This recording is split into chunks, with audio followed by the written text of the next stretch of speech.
पुण्य को तो बड़े मुख से ग्रहण करो। क्या कह रहे हैं?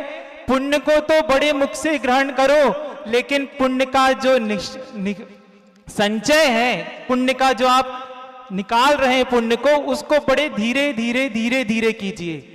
तो ऐसी पुण्य आत्मा नगरी जिसके पुण्य में आध्यात्म जगत के जो सबसे बड़े शिरमौर हैं, जो अंतरंग साधना में रमे हुए हैं, ऐसे योगी जिन्होंने 45 वर्ष तक अखंड मौन की साधना की हो, ऐसे गुरुदेव का सानिध्य आप लोगों को इतने छोटी नगरी में प्राप्त हो गया। एक व्यक्ति मूक होता है जो बोलने की इच्छा तो रखता है, लेकिन जिसके पास बोलने की योग्यता नहीं है उसको तो हम मूक कहते हैं। लेकिन जिस व्यक्ति के पास बोलने का सामर्थ्य हो, बहुत अच्छा बोलने का सामर्थ्य हो, प्रकट करने की कला विद्यमान हो, लेकिन अपने योग को निर्मल बनाने के लिए, अपनी कषायों को मंद करने के लिए, जिसने गुरु की आज्ञा से 45 वर्ष तक अपनी हर इच्छा को, अपनी हर अभिलाषा को जिसने एक तरफ रखकर सिर्फ गुरु वर्णम को जीवन में जिया हो, तो ऐसे गुरु का नाम क्या है?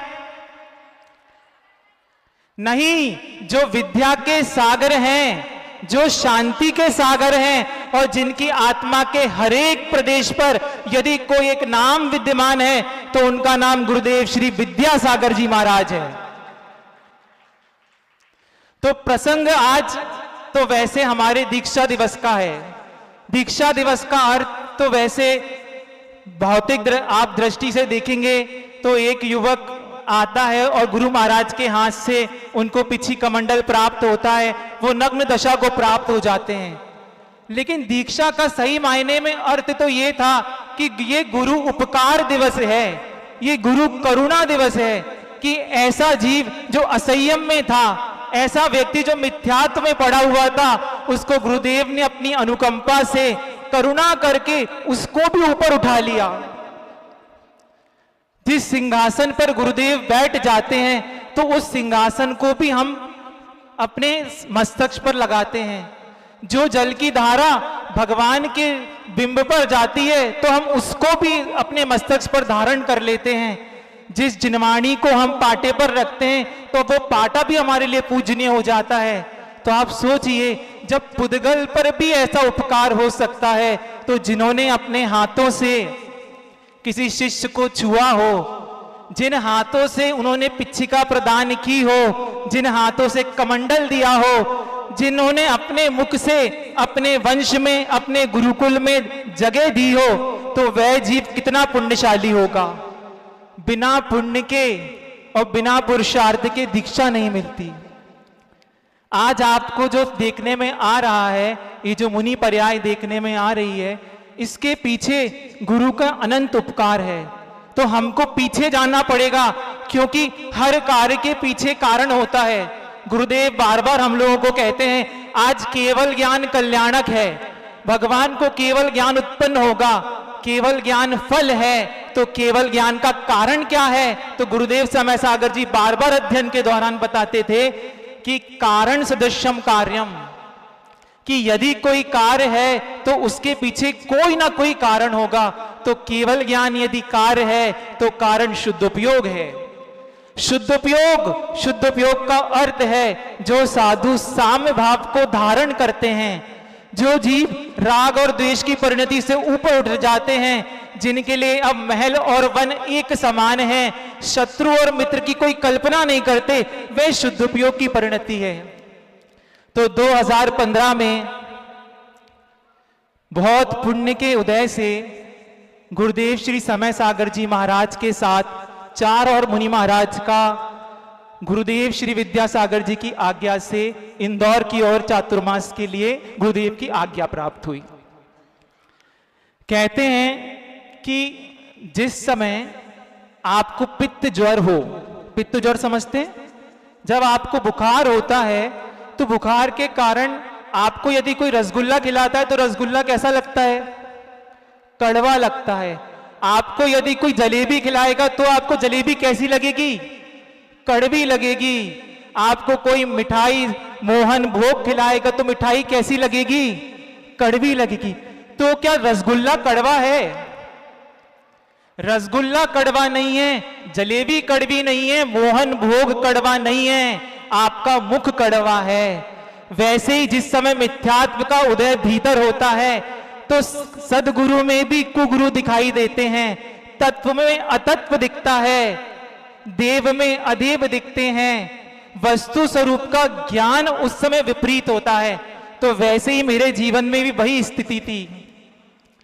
अपने जीवन में भी उस समय 2015 तक मैंने गुरुदेव श्री विद्यासागर जी महाराज के कभी दर्शन नहीं किए थे, और 2015 के पहले मैंने पूज्यवर श्री समय सागर जी महाराज के भी दर्शन नहीं किए थे, क्योंकि कर्म के उदय से जितने भी परिजन या स्वजन थे उन सबका झुकाव एकांत पक्ष की ओर था। जब एकांत पक्ष की ओर था तो सदगुरु में क्या लक्षण होते हैं, निर्ग्रंथ गुरु कैसे होते हैं, उस स्वरूप का भान नहीं था। लेकिन पुण्य ने जोर मारना प्रारंभ किया और गुरुदेव इंदौर के समशरण मंदिर में प्रवास कर रहे थे। तो कहते हैं कि जब देशना होती है तो देशना के माध्यम से मिथ्यात्व के पटल उजड़ जाते हैं। तो जब जिनकी वाणी में अनेकांत था, शादवाद की शैली, और जब उनके विषय में धीरे धीरे ज्ञात हुआ पांचों मुनिराज के संग का अनुशासन, आपस के बीच का वात्सल्य, और जब आगम चक्कू साहू से बाहर कोई चर्चा नहीं, जब सुनते कि मंच पर वे कभी भी पाद प्रक्षालन नहीं करवाते, सुनते कि शाम को 6 बजे के बाद उनके संग के पट्ट बंद हो जाते, तो धीरे धीरे जहां हम रहते थे वहां पर धीरे धीरे ज्ञात होना प्रारंभ हो गया कि आचार्य श्री विद्यासागर जी महाराज के गृहस्थ अवस्था के जो भाई हैं और जो उनके ज्येष्ठ श्रेष्ठ शिष्य हैं, उनका आगमन इंदौर में हुआ है। धीरे धीरे जिन लोगों के साथ चर्चा होती और घर के भी कुछ सदस्य धीरे धीरे उनके प्रवचन में जाने लगे, तो बाद में धीरे धीरे इस प्रकार की चर्चाएं लेने लगी कि आज हमारा शुद्धोपयोग से विश्वास उठ चुका है कि आज कोई साधक जो आत्म साधना में लीन होकर साधना करे शायद ही संभव है, क्योंकि आज मंच, माला, माइक इत्यादि के प्रपंच चारों ओर चल रहे हैं। तो आस्था जो थी वो धीरे धीरे बहुत मलिन थी। लेकिन जैसे ही एक पंडित जी साहब थे साधना नगर में, वहां का जो एक निश्चयवासी मंदिर है, वहां के एक पंडित जी साहब ने बताया कि एक मुनि महाराज जो विद्यासागर जी महाराज के प्रथम शिष्य हैं, शुद्धोपयोग के सारे लक्षण उनके भीतर घटित होते हैं। शुद्धोपयोग का अर्थ साधु की चरम अवस्था। पंचम काल में इस प्रकार की साधना का होना दुर्लभ है। तो धीरे धीरे मन में जिज्ञासा उत्पन्न होने लगी, और एक बार मैंने बहुत दूर से जाकर समशरण मंदिर में संघ के दर्शन किए। दर्शन क्या किए, अवलोकन करने का मन था। अब कहते हैं कि पूरबला यदि पुण्य हो खाते में तो पुण्य साथ देता है। तो जिस स्थान पर मैं रहता था उस स्थान के बहुत नजदीक में आकर ही गुरुदेव का चातुर्मास हो गया। अब गुरु महाराज का चातुर्मास इंदौर नगरी में हो गया।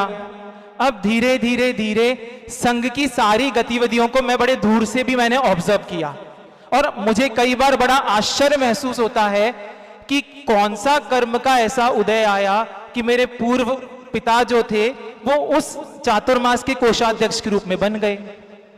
अब मेरी जो मित्रता थी वो निश्चयवासी मित्र और निश्चयवासी रिश्तेदारों के साथ ही थी। अब धीरे धीरे जब संघ का स्वाध्याय देखा, उनके चिंतन को सुना, तब तो कुछ समझ में आता नहीं था, क्योंकि आचार्य श्री कहते हैं कि क्रम के अनुसार स्वाध्याय होना चाहिए। अब मैं कॉलेज से ही पास आउट हुआ, कुछ कार्य कर रहा था, तो थोड़ा थोड़ा दूर से देखना करना ये देखते थे। अब धीरे धीरे अब संघ में बड़ा विश्वास उत्पन्न हो गया कि इन मुनि महाराज को कैसे भी अपने घर पर पड़गान करके लाना है। तो पहली बार संघ ने, पूरे परिवार ने निर्धारित किया कि हम जिंदगी में पहली बार अब चौका लगाएंगे।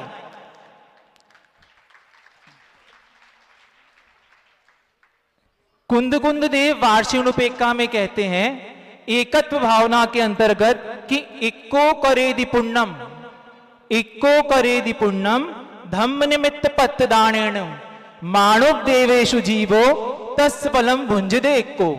कि आप अकेला ही जीव पुण्य को करता है और अकेला ही जीव पुण्य के फल को भोगता है। तो पुण्य करने के लिए श्रावक के लिए क्या कहा कि धर्म के निमित्त पात्र को दान देना उत्कृष्ट पुण्य है। ऐसा कुंद कुंद देव कह रहे हैं कि पात्र कौन, जो सम्यक दर्शन, सम्यक ज्ञान, सम्यक चारित्र से जो सहित हैं, वे उत्तम पात्र हैं। जो आरिका जी हैं, ब्रह्मचारी जी हैं, अनुव्रती हैं, ये मध्यम पात्र है। और जो अविरत सम्यक दृष्टि है, जिसके भीतर भी देवशास्त्र गुरु के प्रति श्रद्धान है, ये जगन्य पात्र है। इन पात्रों को दान देने से पुण्य का संचय होता है। तो अब बात आई कि ड्यूटी मुझे मिली कि आपको पानी की व्यवस्था आपको करनी है। मैं इसलिए ये बता रहा हूं कि उस समय जब मेरी उम्र 24.5 साल थी, मुझे ये ज्ञात नहीं था कि पानी छानने की विधि क्या होती है, बिलछानी डालने का प्रोसेस क्या होता है। तो हमने किसी व्यक्ति की मदद ली कि आपके माध्यम से हम चौके लगाने में आप मदद कीजिए। अब उन व्यक्ति की मदद ली तो वो पानी भरकर तो देते थे। तो एक दिन मैं पानी भरकर ले गया, लेकिन मुझे ये नहीं मालूम था कि बिलछानी डालकर वापस उस व्यक्ति को उस कुएं में डालना पड़ता है। तो अब वो व्यक्ति जो था वो बार बार मुझे फोन कर कर कहता कि आप हमारी बिलछानी तो वापस कर दीजिए। आप सोचिए 2015 में जिसको पानी छानने की विधि भी नहीं पता थी, जिसको पानी में जीव होते हैं ये आस्था भी नहीं थी, गुरुदेव के उपकार से आज वो मंच पर मुनि पर्याय के रूप में बैठा है। इसको कहते हैं कि एक द्रव्य का दूसरे द्रव्य पर प्रभाव पड़ता है, निमित्त नैमित्तिक संबंध। आज आपके नगर में मुनि महाराज आए हैं तो आप देख लीजिए, घर घर रंगोली मड़ी हुई है, घर घर में शुद्ध आहार बन रहा है। ये छोटे छोटे युवक युवती शुद्ध धोती दुपट्टे में पड़गान कर रहे हैं। ये किसका प्रभाव है? वैरागियों की संगति से भीतर वैराग उत्पन्न होता है। 4 दिन के भीतर इंदौर में जब पड़गान किया तो 4 दिन के भीतर 4 मुनि महाराज का पड़गान हो गया। पूज्य मुनिवर गुरुदेव श्री समय सागर जी महाराज, फिर प्रशस्त सागर जी महाराज, धीर सागर जी महाराज, आनंद सागर जी महाराज। लेकिन एक मुनि महाराज का पड़गान नहीं हुआ, उनका नाम है मल्ली सागर जी महाराज। अब वो मुनि महाराज का पड़गान क्यों नहीं हुआ? क्योंकि उनकी विधि घर से रहती है। तो कुछ दिन बाद परिवार वालों ने सोचा कि ऐसा करते हैं कि अब जो परिवार के जन हैं वो घर पर चौके के लिए खड़े हो जाएंगे। और मैं पहुंच गया मंदिर के वहां बाहर खड़ा हुआ हूं पड़गान के लिए। अब इंदौर में गुरुदेव की महती प्रभावना, काफी मात्रा में चौके रहते, तो कभी उम्मीद तो कुछ थी नहीं। लेकिन एक दिन मैं बाहर मंदिर के बाहर खड़ा हुआ था, एकदम लास्ट में मेरे साथ मेरा एक मित्र और खड़ा हुआ था। मैं क्या देखता हूं, आप देखिए पुण्य की परिभाषा, और क्या कहें, क्या हो सकता है संप्रेषण हो। गुरुदेव श्री समय सागर जी महाराज मंदिर से आंकड़ी लेकर निकले, धीरे धीरे धीरे धीरे धीरे मुस्कुराते मुस्कुराते, और जस्ट मेरे सामने आकर खड़े हो गए। जिसका पुत्र हो तो वो मां जानती है कि उस बेटे को अपने हाथ से खिलाने में कैसा आनंद आता है। और वैसे ही जिसने कभी गुरुदेव का पड़गान किया हो, उस अनुभूति को महसूस करने वाला वही व्यक्ति हो सकता है। कई बार संघ में जब बाकी जो हमारे बड़े मेरे अग्रज सारे मुनि महाराज हैं, वो मुझसे बताते कि आचार्य महाराज के हम लोग चौके लगाते थे, आचार्य महाराज का पड़गान करते थे, आचार्य महाराज को नवदा भक्ति पूर्वक आहार देते थे, तो मुझे बहुत मायूसी महसूस होती है। क्योंकि मेरे घर पर या मेरा इतना पुण्य नहीं था कि हम गुरुदेव श्री विद्यासागर जी महाराज का पड़गान कर पाए। मेरा इतना पुण्य नहीं था कि मैं अपने हाथों से उनके करपात्र में ग्रास रख पाता। मेरा इतना पुण्य नहीं था कि मैं गुरुदेव का पाद प्रक्षालन कर पाता। लेकिन मुझे आज भी संतुष्टि अब होती है कि इस जगत के, आध्यात्म जगत के सबसे बड़े जो ऋषिराज हैं और जो वर्तमान के आचार्य परमेष्ठी हैं और जो गुरुदेव श्री विद्यासागर जी की प्रति छाया है, उनका पड़गान मैंने स्वयं किया है। तो ये चतुर्मास में अब भीतर ये आस्था तो उत्पन्न बिल्कुल हो गई कि इस नमो आयरी आडम का यदि कोई अर्थ है तो उनका नाम आचार्य श्री विद्यासागर जी महाराज है, और नमो लोए सभ्य साउडम का कोई अर्थ है तो उनका नाम पूज्य मुनिवर श्री समय सागर जी महाराज है। समाप्त हो गया और गुरुदेव वहां से पहुंच गए रामटेक। 2017 में रामटेक पहुंच चुके। अब 3 दिन की मेरे पास छुट्टी होती है और उस 3 दिन की छुट्टी में मेरे भीतर एक मन में उत्पन्न होती है कि क्यों नहीं गुरुदेव के दर्शन किए जाएं। तो मैं इंदौर से पहुंच जाता हूं रामटेक गुरुदेव के दर्शन करने के लिए। वहां पहुंचना होता है, गुरुदेव के दर्शन होते हैं, दूर से दर्शन हुए। अब एक मुनि महाराज मुझसे कहते हैं कि अभी तो आपका अध्ययन काल चल रहा है, तो आप एक काम कर सकते हैं कि आप कुछ समय के लिए, जब तक पढ़ाई का अध्ययन पूरा ना हो, जब तक के लिए आप ब्रह्मचर्य व्रत ले लीजिए। मैंने कहा ठीक है। तो वो मुनि महाराज, रामटेक में शुक्रवार का दिन था, रामटेक में थोड़ी भीड़ कम थी, तो शाम को संभव सागर जी महाराज जी आदि 5-6 महाराज जी कक्ष के अंदर पहुंच गए।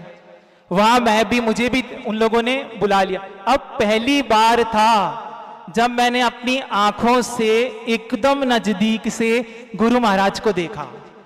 मतलब भीतर से जो शिवरिंग होती है ना, क्या बोलते हैं, कपकपी, वो कपकपी का एहसास मेरे रोम रोम में हो गया।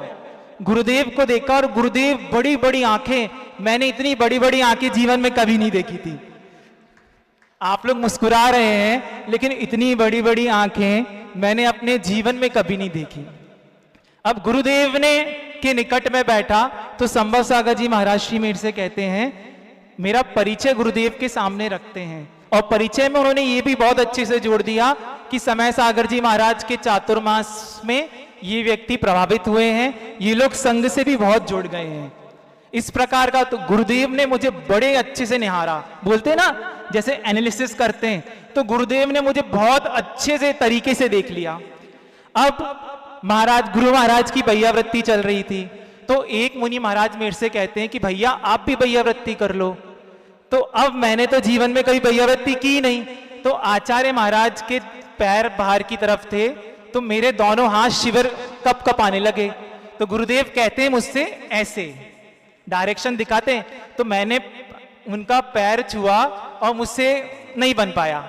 तो आचार्य जी ऐसे हाथ सिर पर हाथ रखते हैं और बहुत बहुत सुंदर मुस्कान दी। उस मुस्कान की अनुभूति मैं आंख बंद करके अभी भी महसूस कर सकता हूं। अब गुरुदेव के सामने गुरुदेव संभव सागर जी महाराज जी, हथकरघा के कुछ ब्रह्मचारी जी भी बैठे हुए थे। अब मेरे स्वभाव में मैं एकदम बहुत जल्दी नहीं खुल पाता, तो गुरुदेव के सामने हथकरघा के ब्रह्मचारी भैया बोलते हैं कि 2 दिन से इन भाई को देख रहे हैं, ये भाई बोलते बिल्कुल नहीं है, ज्यादा कुछ बोलते नहीं। तो आचार्य श्री मेरे को देखते हैं तो बोलते हैं, कहां तक पढ़े हो, ऐसी उंगली की। तो मैंने गुरुदेव से कहा, गुरुदेव एमटेक तक किया हुआ है। बस ये स्थिति खत्म हुई और आचार्य श्री की भैयावृत्ति समाप्त हुई। और गुरुदेव ने ऐसा इशारा कर दिया, ऐसा मतलब बाद में, जबकि मैंने कुछ उस समय कुछ चर्चा नहीं हुई। ठीक है, अगले दिन मुझे 1:30 बजे के आसपास प्रसाद सागर जी महाराज जी के साथ मेरा वहां पहुंचना हो गया। गुरुदेव ने मेरे से आधे घंटे का सेशन, आप सोचिए जब आप इंटरव्यू देने जाते हैं तो जो कैंडिडेट होता है उसके अंदर कितनी घबराहट होती है।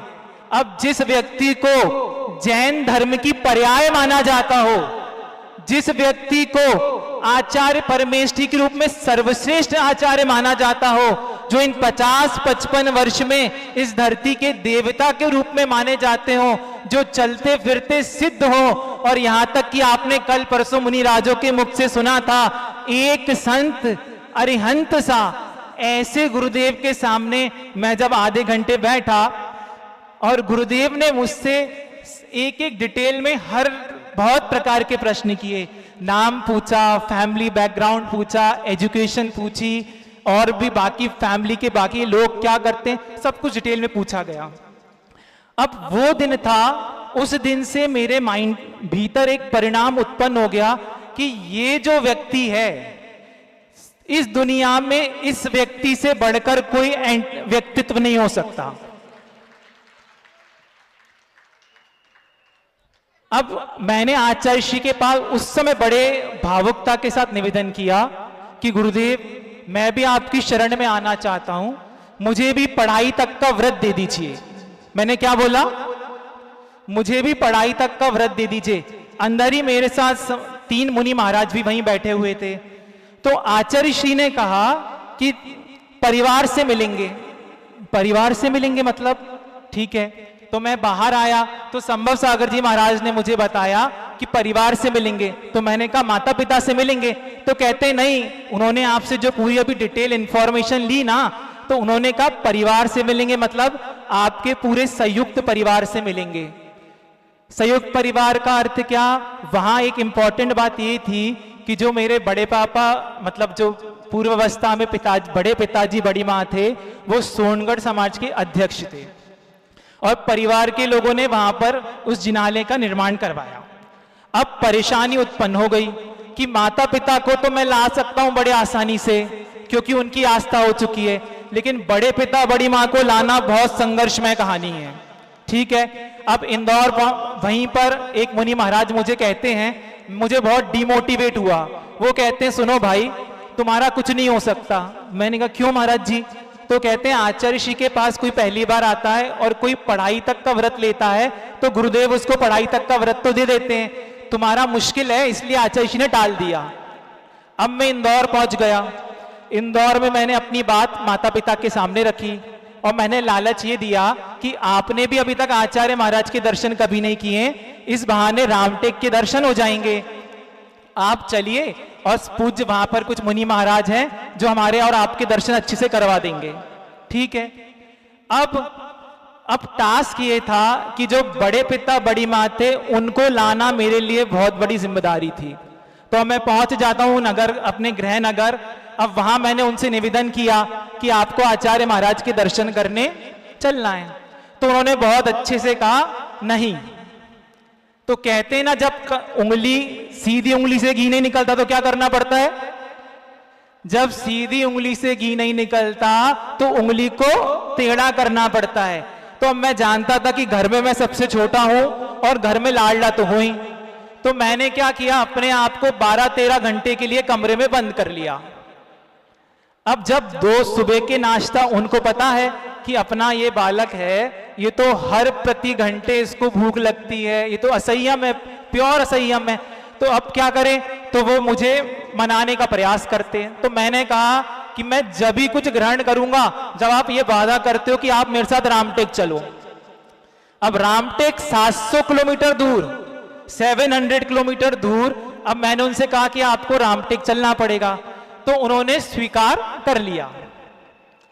अब गाड़ी करके माता पिता, बड़े पिताजी, बड़ी माँ इत्यादि हम लोग रामटेक की ओर जा रहे हैं। अब मैंने रास्ते में उनको बार बार समझा दिया कि गुरुदेव श्री विद्यासागर जी महाराज को बट सुनना, किंतु, परंतु, लेकिन ये शब्द पसंद नहीं है। तो आप लोग कृपया करके इस प्रकार की कोई भी बात आचार्य श्री के सामने नहीं करना। ठीक है। तो अब वो मुझे डांटते हैं कि क्या तुम हमको तोते की तरह रटा रहे हो? हमारा जो मन होगा और हमको जो कहना होगा हम वो कहेंगे, हम आपके अनुसार नहीं चलेंगे। ठीक है। अब हम वहां से रामटेक रात को मैं पहुंच जाता हूं और परिवार वाले एक रामटेक से 5 किलोमीटर दूर एक होटल में रुक जाते हैं। तो मैंने पूज्यवर संभव सागर जी महाराज से कहा कि महाराज श्री, वो लोग पहली बार आचार्य श्री के दर्शन करने आ रहे हैं, आपके यहाँ बहुत भीड़ होती है, बस उनके दर्शन आप अच्छे से करवा दीजिए, नहीं तो महाराज जी मेरा काम नहीं हो पाएगा। तो महाराज श्री ने सुबह 7 बजे का समय गुरुदेव से मिलने के लिए दे दिया। अब क्या होता है, मैं सुबह 6 बजे से गुरुदेव के द्वार पर पीले कलर का गोला, मेरी धारणा थी जो गोला होता है ना नारियल, गोले को केसर से पीला करके मैंने अपने हाथ में रख रखा था कि मैं 6 बजे से खड़ा हुआ हूं और संभव सागर जी महाराज ने कहा कि 7 बजे कक्षा के पहले गुरुदेव के पास 10 मिनट का समय है, आपको 10 मिनट का समय मिल जाए। अब मैं 6 बजे से गुरुदेव को, परिवार वालों को फोन कर रहा हूं। 6 बज गए, 6:30 बज गए, 7 बज गए, 7:30 बज गए, लेकिन उनका कोई ठिकाना नहीं, वो लोग क्योंकि होटल में रेस्ट कर रहे हैं। अब गुरुदेव के पास मैंने जाकर नमस्कार किया तो गुरुदेव कहते हैं ये क्या है, समय का कद्र नहीं है। गुरुदेव ने पहली बार मैंने गुरुदेव का चेहरा थोड़ा सा, समझ गए आप थोड़ा सा चेहरा गुरुदेव का तो मैं डर गया। अब क्या, अब 9:30 10:30 बजे तक चलते चलते वो लोग आए। अब वहां पर एक दीवार पर लिखा हुआ था कि सोनगढ़ का साहित्य यहां पर वर्जित है, और ये बात मेरे परिवार की जो बड़ी मां थी उन्होंने पढ़ ली। अब वो मुझे तुरंत बोलते हैं कि आप कैसी बात करते हो, यहां पर देखो ये लिखा है शास्त्रों का निषेध करते हैं। तो अब मेरे लिए और कठिन, वो कहते हैं कि हमें दर्शन नहीं करने किसी प्रकार के। तो अब मेरे लिए बहुत स्थिति गंभीर हो गई कि इतने दूर 700 किलोमीटर तक आना और अब गुरुदेव के कक्ष के अंदर तक ना पहुंच पाना, ये तो बड़ी दुविधा की बात है। लेकिन बस मैं गुरुदेव के कक्ष के बाहर, मैंने उस दिन रामटेक में पहली बार किन्हीं भगवान के सामने हाथ जोड़कर मांगा था कि हे भगवान, यदि इस जगत में भगवान का अस्तित्व है तो आज सिर्फ मेरे पूरे परिवार को और मुझे एक बार गुरुदेव के दर्शन अंदर बैठकर ढंग से मिल जाएं।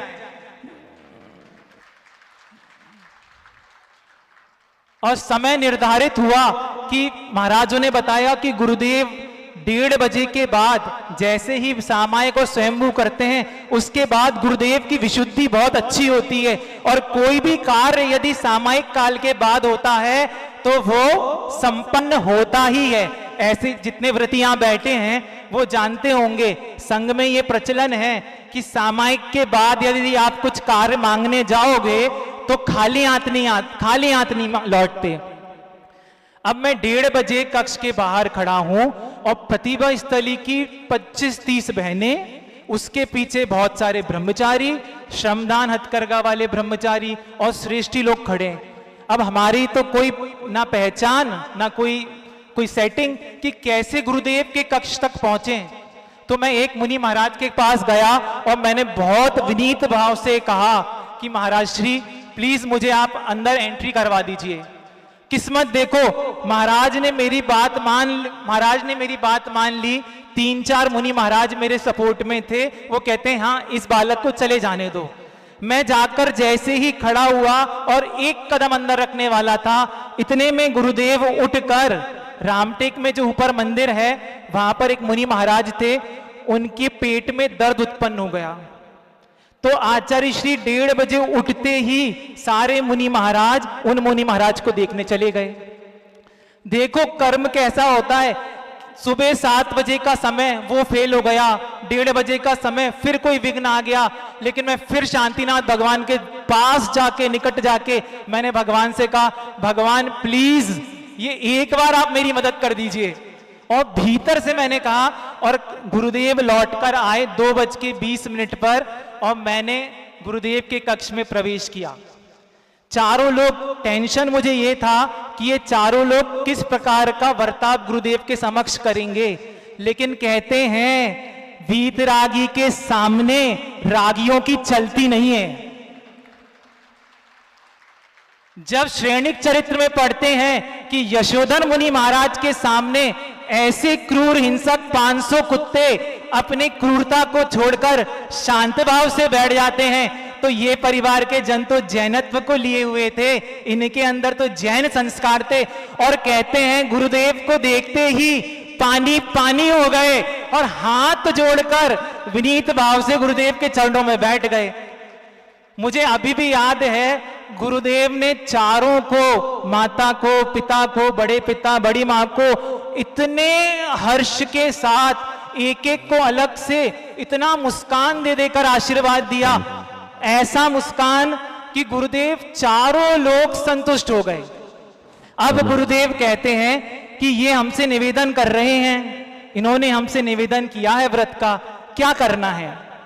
तो अभी तक मुझे बहुत अच्छे से ज्ञात था कि देखो गुरुदेव शुरुआत में जब व्रत देते हैं तो पहले 1 वर्ष का देते हैं, 2 वर्ष का देखते हैं या पढ़ाई तक का व्रत देते हैं। तो माइंडसेट बिल्कुल क्लियर था कि हाँ कुछ समय का व्रत होगा और फिर रात्रि भोजन इत्यादि अपन भी धीरे धीरे सब चीजें त्याग कर देंगे।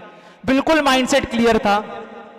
अब मैंने हाथ में गोला चढ़ाकर आचार्य श्री को कहा, आचार्य श्री व्रत की भावना है। तो आचार्य श्री बोलते हैं, डॉक्टर जो बड़े पिताजी थे उनको देखकर, ये कह रहे हैं व्रत का क्या करना है।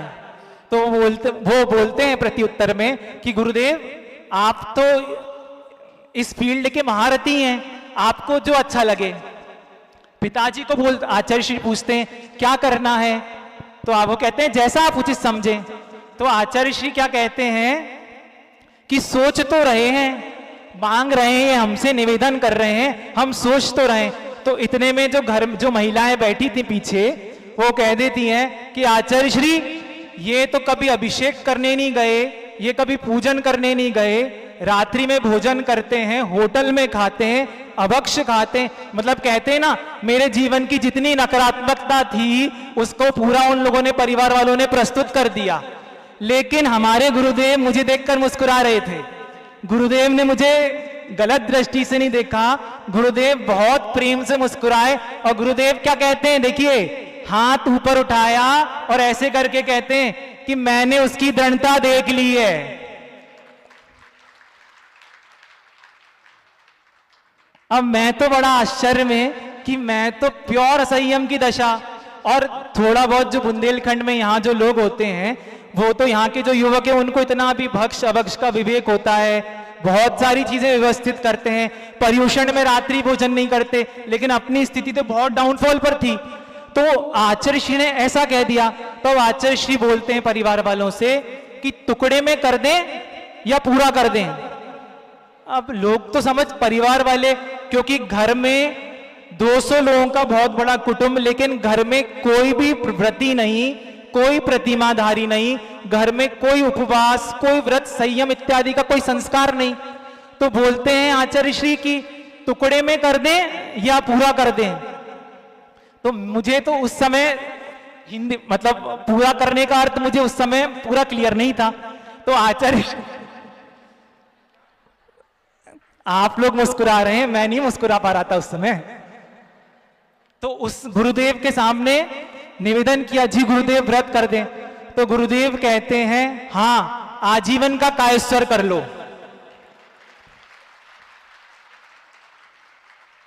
पास में संभव सागर जी महाराज जी और प्रसाद सागर जी महाराज श्री, वो मुझसे कहते हैं आप कायोत्सर कर लीजिए। अब पहली बार मैंने जीवन में कायोत्सर किया और मेरी आंखों से अब आंसू बहना प्रारंभ है। आज तक किसी मुनि महाराज के सामने मेरे भीतर से कभी आंसू नहीं निकले, लेकिन आज मैं नहीं समझ पा रहा था कि आज मेरे साथ घटित क्या हो रहा है।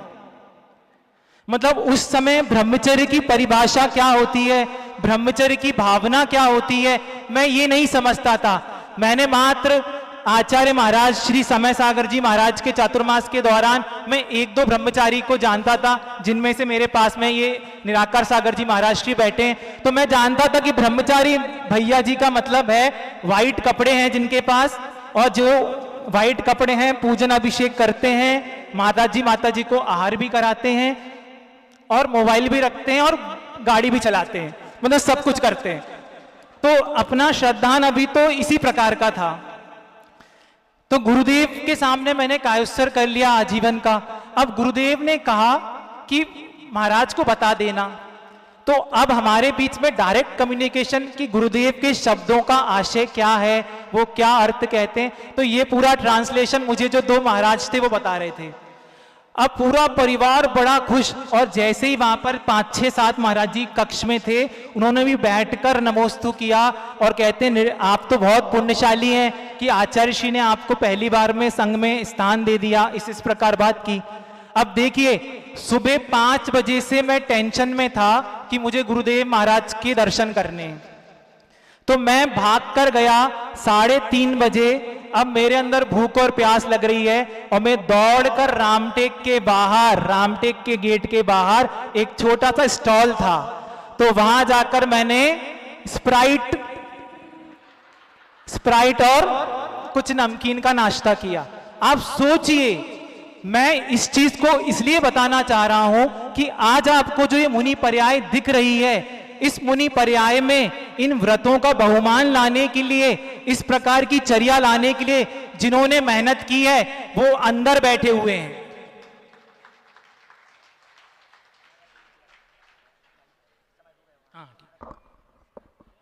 नहीं, इस प्रकार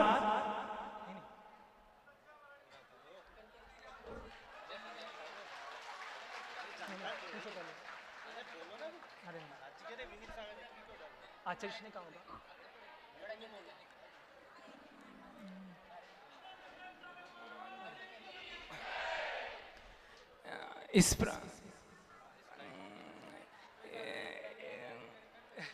नहीं बस इस प्रकार